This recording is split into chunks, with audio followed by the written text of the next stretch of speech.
Und jetzt darf ich Ihnen ein weiteres spannendes Gespräch ankündigen. Der Vorsitzende des Beirats der Stiftung Klimaneutralität, Herr Harvey, wird mit Jennifer Morgan sprechen. Und Jennifer Morgan ist Executive Director bei Greenpeace International.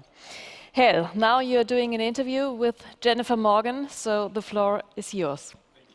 Thank you. Jennifer will be up. Yes, she's connected right now.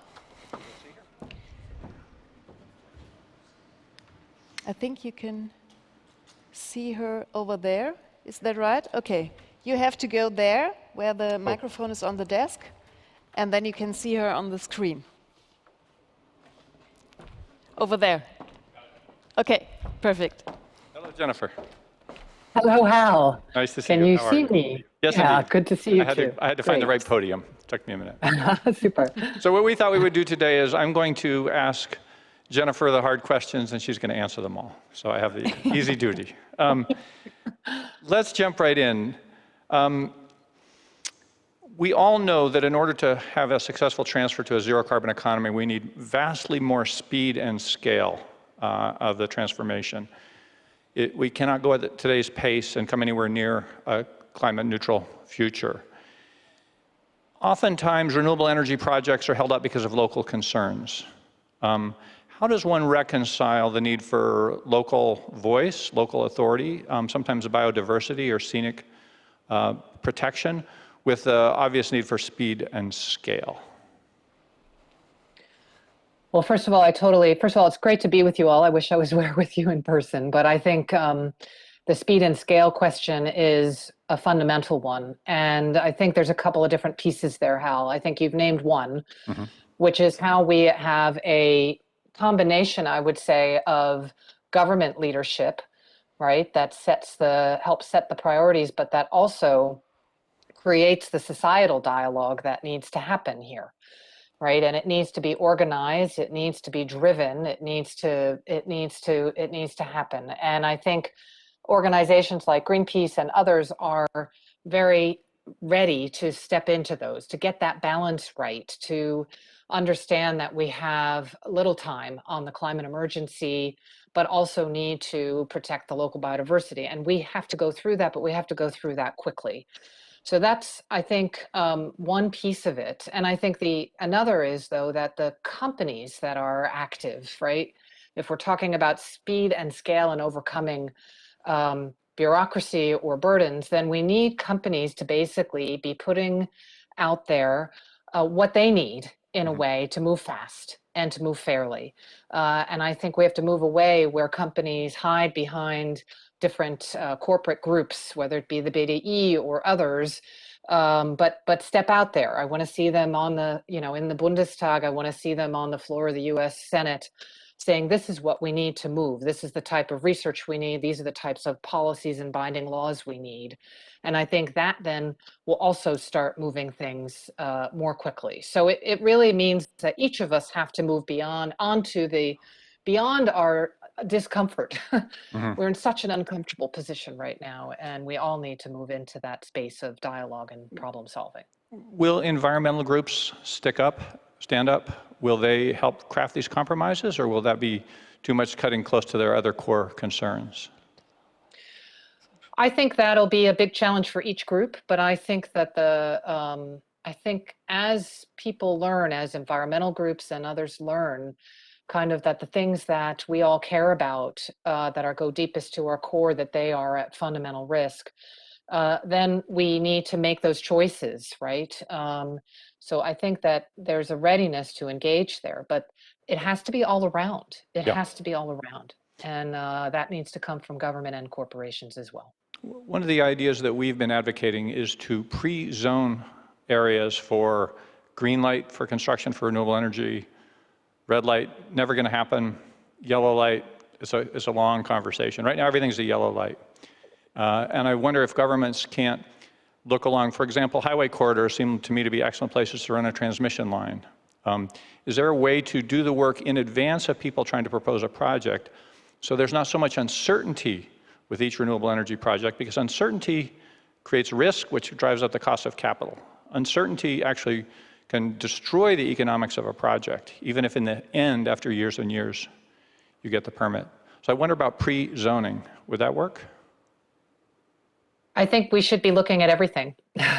I think you know, the approaches of doing things in parallel, of preparing the groundwork while those dialogues are happening, and then being able to adjust them. I think yeah, I think that's definitely something that in Germany should be looked at as well. So I started off with two words, speed and scale. We need both. Let me try two other words on you. Gilets jaunes. How do we manage this transition without alienating large segments of the population? I think this is so fundamental, Al, and I think we've all learned a lot. And I have two thoughts on this. The first is for those workers who are going to need to transition into something else, the just transition, which is to, and I think Greenpeace is working around the world with unions. In the UK, we're in dialogue with oil and gas workers to make sure that those workers who have done so much for all of us over the years are at the table, are helping set the rules for what that looks like, whether it be the training, whether it be the social network, whether it be the relocation, or if they want to stay where they've grown up, how we manage that. And we're ready to, we are working arm in arm in the US and in the UK and also in developing countries, South Africa, obviously in Germany, to have that happen together, that just transition. And the second is something that I think often gets overlooked in a way, which is how these policies are actually developed. And they need to be progressive, right? I mean, and there's lots of ways of doing that. So if governments are thinking together, climate and social justice together, right, then it's automatic that you think, well, we can't be raising taxes on everybody equally. Maybe, as they did in Australia a few years, we should exempt half of the population from taxes. Or maybe if you're putting together a fund, there should be reallocation. But it's very clear that those who have done the least to cause the problem and have the least resources to pay any increased prices that there may be should not have to pay for this. Quite the contrary. And that is, I think, something that yeah, has to be fundamental, front and center for everybody's sake. Isn't there a credibility problem? If you're taking away a real job and exchanging it for a hypothetical job, who's going to believe you? Or if you're taking money for, let's say, carbon taxes out of one pocket, who's going to believe that it'll land again in your pockets rather than somebody else's? How do we overcome that credibility problem? I think partially it's completely understandable that it's not believed. I think the way to overcome it is, first of all, I think that the examples and learning from where it is working around the world come forward in the different types of jobs that are there, knowing that it's not one job, you know, a person goes from one job just to the next, poof, like that, and that people like environmental groups are honest about that and about the effort that's required in order to do that, and therefore work arm in arm to make that happen. And I think in terms of policies, well, I think it's really important that different stakeholder groups are at the table developing those policies. So they can be going back and forth to their constituencies, being transparent about what's happening, having them have their voices in. We need a much more transparent democratic process to get these types of laws in place across the board, as we know.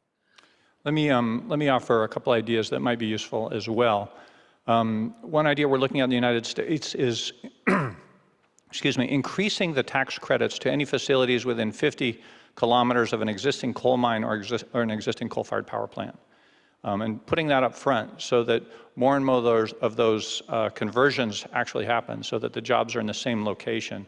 The ones that arrive are in the same location that are taken away. I'm also struck by Germany's incredible vocational training programs, certainly the best in the world, I think. And it seems to me that there will be a lot of new jobs, for example, created in power electronics. We have to build a lot of charging stations for electric vehicles. And that requires skilled electricians in every town and every city in Germany and ultimately in the world. So maybe another way to pay it forward would be to begin really serious vocational training programs, accelerated in scale and size and speed, vocational training programs for the next generation of electrical engineers, electrical installers, and so forth. So build ahead a little bit in both cases, create incentives. Yeah, I think absolutely. And I think also within the education system, looking ahead and seeing what are the vocations, what are the skills that are going to be needed on the engineering side of things, on the installation side of things, matching up industries. I mean, if you look at the shipyards of Gdansk, now building offshore wind, that type of thing. I think those are key things for sure. And just one thought before I forget about the just transition piece, because I think Rhoda Fahayan also kind of hinted or noted this in her talk, but that can't come at the cost of future generations or younger people in society.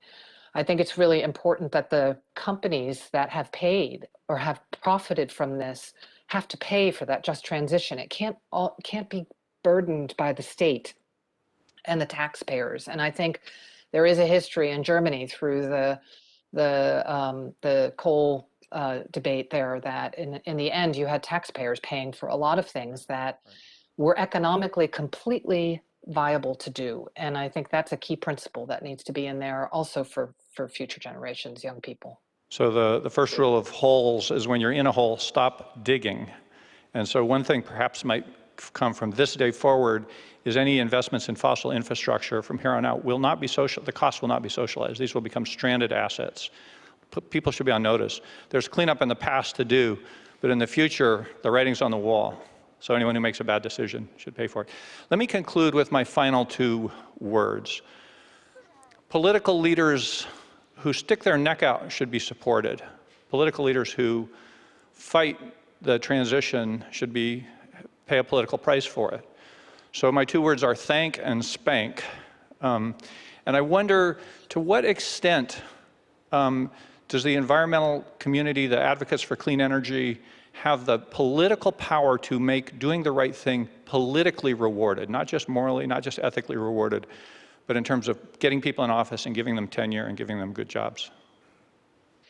I think that is growing more and more, and I think that it's been happening even more during the COVID pandemic because social justice groups, racial justice groups, climate justice organizations, these movements, youth movements, intergenerational equity, we are all working together to build power across the board. And if you look in Europe and you see what happened in the European elections, it's not an accident that Ursula von der Leyen prioritized the Green Deal in Europe after Fridays for Future and NGOs made that an election issue. Still more to do there, but big mandate. President Biden, as you know, with the Sunrise Group and other Black Lives Matters, trade unions, movements there that also gave him a mandate to put forward a program that is the most ambitious climate program we have ever seen in history, needs to move that forward and get it done. So I think that's the people power piece, I think is something that is I've never seen as I've seen it now. And I don't see it stopping. I see it growing in developing countries around the world. You're seeing tremendous courage by all of these different constituents, indigenous peoples, obviously, as well in places like Brazil. Yep. And you're seeing the courts come in, as we heard. And I think Shell is just the beginning. I mean, Greenpeace and other organizations, we will continue on this litigation. It is, the science is clear, the laws are clear as it coming so front and center. And I think so I think we're seeing it happening. We need courage from these candidates who are running for election. We need real election programs that aren't vague and general, but actually put forward the detailed plans that are needed. And I think people are voting for climate justice, social justice, racial justice these days. Well, I hope you're right. I think there's a lot of work to be done to get things over the line. Absolutely. Let me close with a quick reflection on the fates of 2 oil companies. ExxonMobil used to be the biggest private company in the world. It was recently forced to drop out of the top 500, the S&P 500. And a slate of rogue directors was elected to the board of environmental leaders, 3 of them elected to the board of ExxonMobil. Ørsted used to be Danish Oil and Natural Gas, in contrast, changed business lines. went from a death spiral to tremendous growth. Doesn't mean they've got everything in perfect shape by any means, but I think we need to make the conversion to a clean energy economy a narrative of opportunity and success rather than sacrifice. There are fantastic opportunities. We need the right policies to actually deliver them. So I'm sure you won't argue with that one. No, I wouldn't argue with that at all. I would just add in to say that, you know, we are at a moment of unbelievable transition and disruption.